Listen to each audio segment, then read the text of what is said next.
Hi, hello, my name is Mari and welcome to my channel. If you are not new here, welcome back to my channel.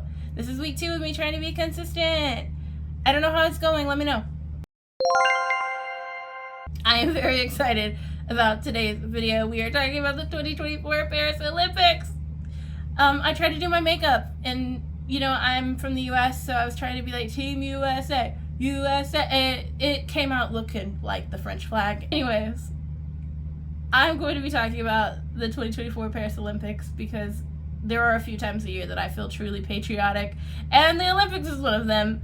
I love when the Olympics happens. I love the Winter Olympics. I love the Summer Olympics. I love and bask in the glory of the Olympics. So one of my favorite parts of the Olympics this year was watching the opening ceremony and how all the countries were on their boats, and it was so exciting to see people or countries with like 2 athletes, but those 2 athletes had the same energy as countries that had hundreds of athletes.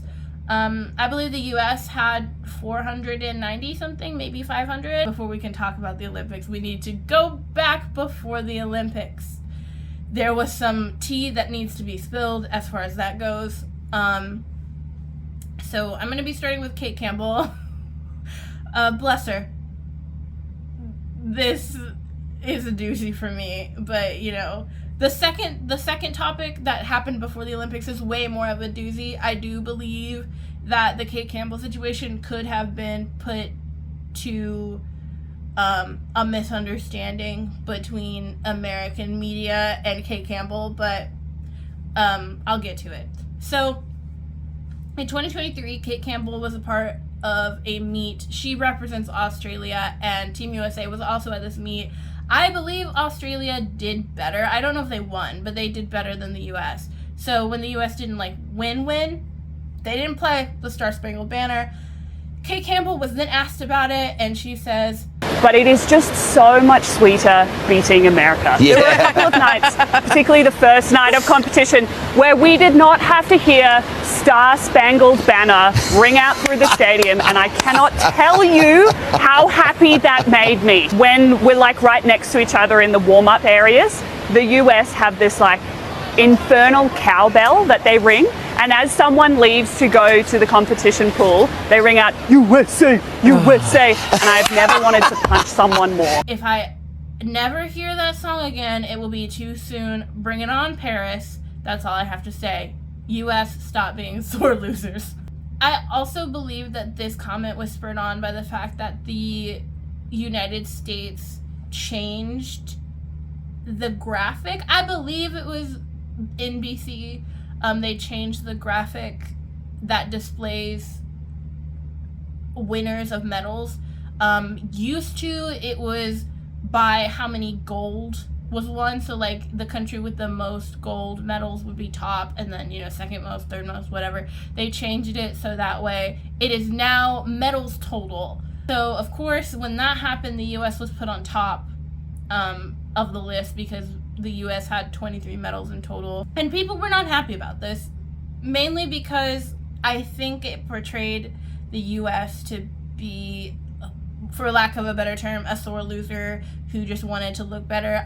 And so after this, the American media picked up that she made this comment, and it did not get received well by the USA. She had to respond to this, and so she says, I have nothing but the utmost respect for the American swim team and the American swimmers, and further explains that she thinks that it was a misunderstanding due to the Australian humor.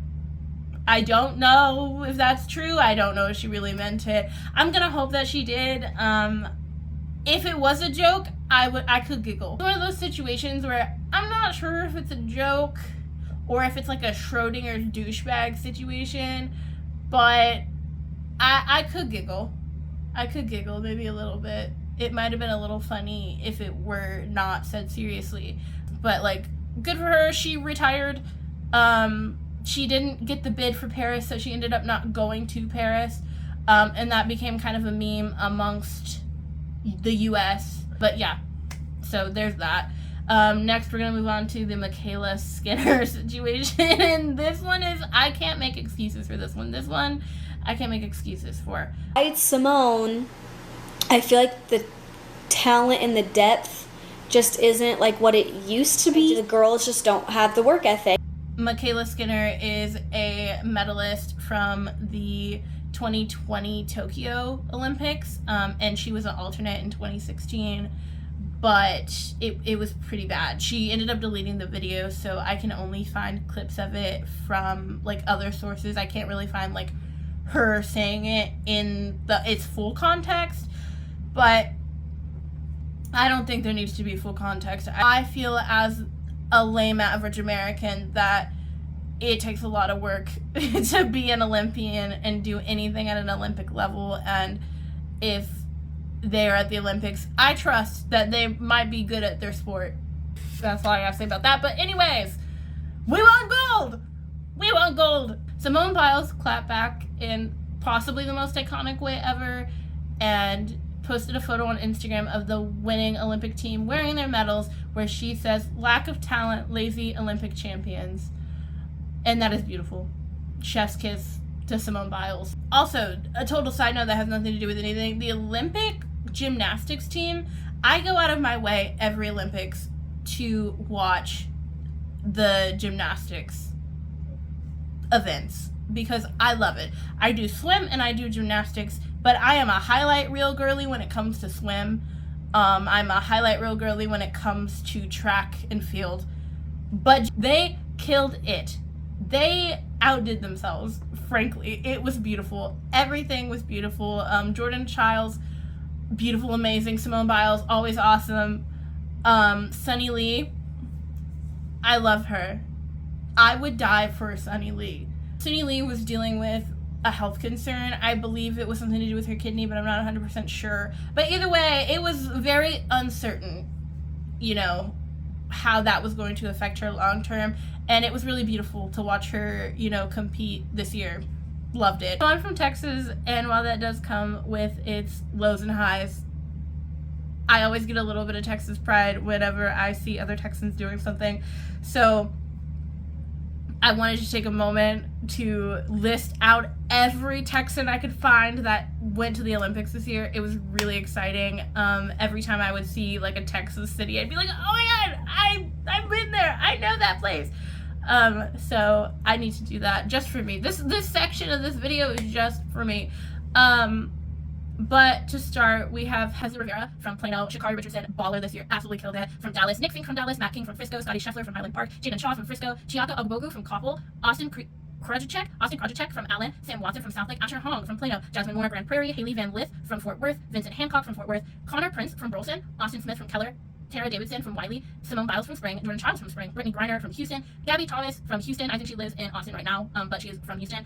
Valerie Ullman from Austin, Cassidy Cook from the Woodlands, Simone Manuel from Sugarland, Shelby McEwen from Houston. And now we have the following list of people are all former alumni and or currently going to UT Austin. So that's Drew Kibler, Luke Hobson, Carson Foster, Kevin Durant. Also, okay, Kevin Durant, I didn't know about that. Ryan Krauser, Julian Alfred, and then we have our A&M Aggie Texans, Fred Curley, Bryce Dedman, Shamir Little, Casey Kaufhold, Lyndon Victor. That is everyone. I'm pretty sure I got most of them. Congrats, guys. That's amazing. I have to start off with Rachel Gunn. I have a lot to say. I have a lot of opinions, but I'm gonna play a clip. We're gonna start there.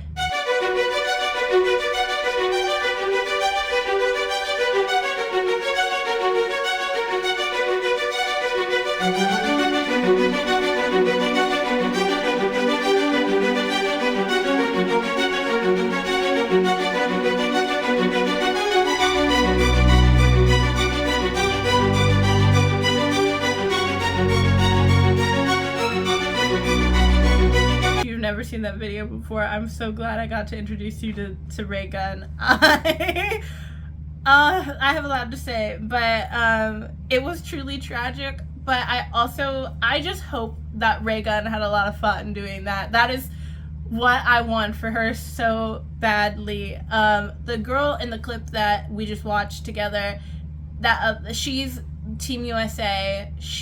Her name is Logistics, I think, like with an X.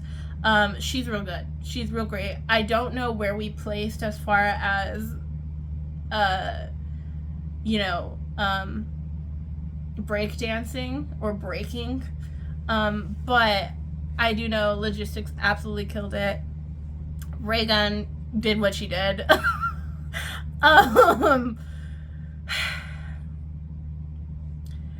I initially, and I still feel this way. You know, my initial comment was, I hope she had a lot of fun, and I really do hope she had a lot of fun. One of my favorite moves that I don't think was in this video is she does a little kangaroo hop, and I think that's so funny. She's Australian, so her excuse for that was like, it was a shout out to Australia because kangaroos. Bless her. She's, I do know that she got a lot of backlash. And it's really unfortunate. It was very funny. I do know that Rachel Gunn posted on her story after this and was like, can't wait to see like the male breakers get as much hate for their outfit. And look, I'm on her side as far as like, I don't think people should be like horrible to her for her not doing well. But girl, not a person said anything about your fit. I do not care about the full Australian kit.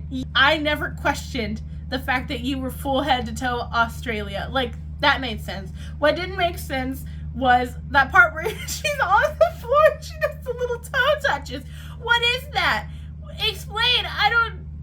In her response to the backlash that she received, she says that she knew she wasn't going to win, so she went out there and she had fun. This is the quote. I went out there and I had fun. I did take it very seriously. I worked my butt off preparing for the Olympics and I gave it my all. And that's all we can ask. Look, at the end of the day, I'm not at the Olympics, so I don't know how she made it there, but good for her. There is a video of one of my favorite actors being like, leave our breakdancer alone. She has a PhD in breakdance, and it's so funny. I'll insert the clip. Everyone to leave our breakdancer alone. She tried her best. She tried her best. Did you know that she did a PhD in breakdancing?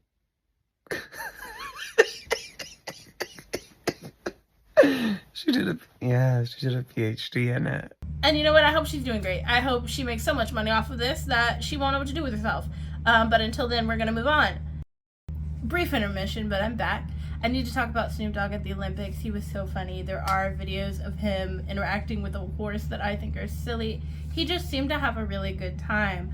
I also want to talk about the fact that at the opening ceremony, they just had Marie Antoinette's head. Like, Marie Antoinette was holding her own head. It was very kind of iconic. I enjoyed the opening ceremony. I know not everyone did, but I had a good time.